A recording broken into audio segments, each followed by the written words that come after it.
Right guys, I haven't done a video for quite a while now, and so I thought I'd get out and do a little bit. About a week or so ago, took the me, the wife and the two kids came out, and just had a little drive about, get the kids out, and came across this little area here. It's a huge lake for this part of the country anyway, for me. It's just around 2 miles long.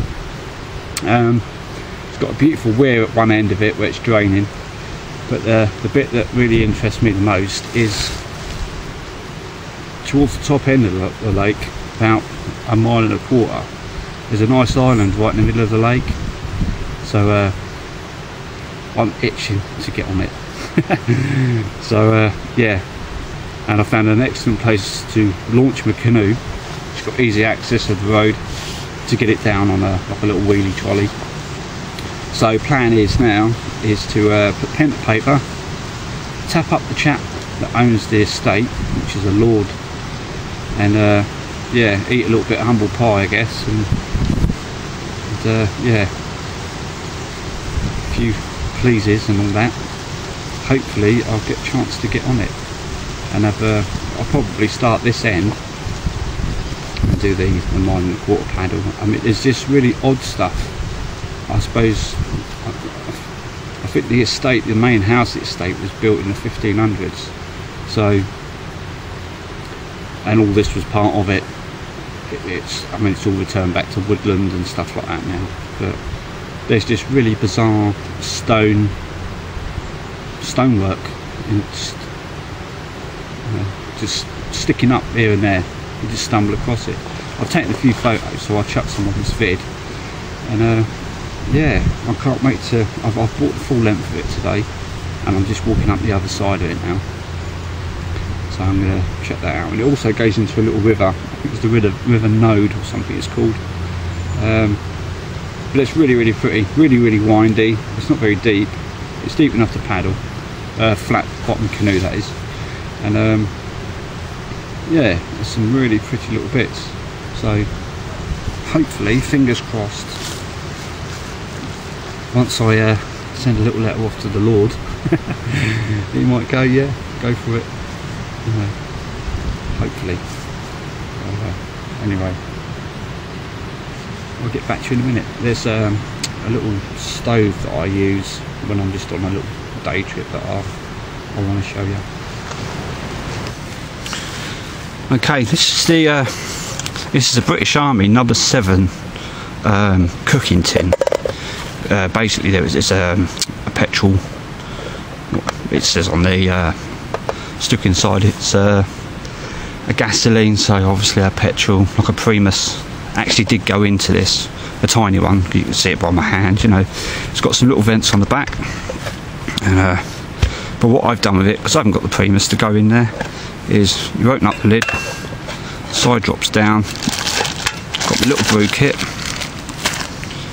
try and keep that in shot, and in here is one of the little gel cookers that you get. They're normally disposable, they last a few burns, and then you normally sling them. They're like these Swiss army jobbies. But what I've done with it is right inside, I don't know if you can see that, but that's green heat. 5 sachets I've used, because I've used this cooker up, you know, so I've topped it up with green heat. 5 sachets in there, which is alright. So what I found is this normally sits on top, yeah, and then your pot goes on top, but I stick that in there. It comes with a little pack of convenient crappy matches.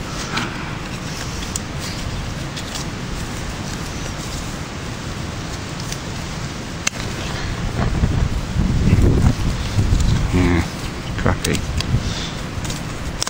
Oh. Alright, try and get this lit.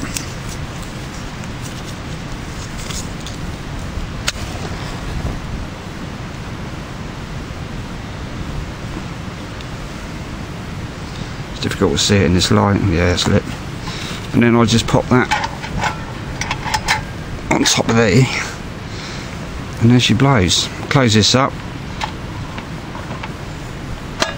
just to give a bit more heat, and my Crusader cup straight on top.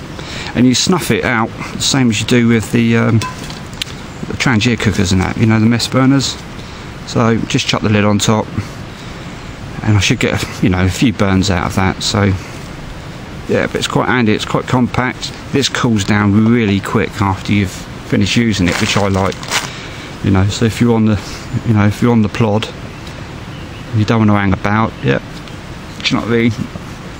Minute or so, that's all nice and cool. It can all be put away, and this cools down really quick too. The actual heat at the actual cooker itself.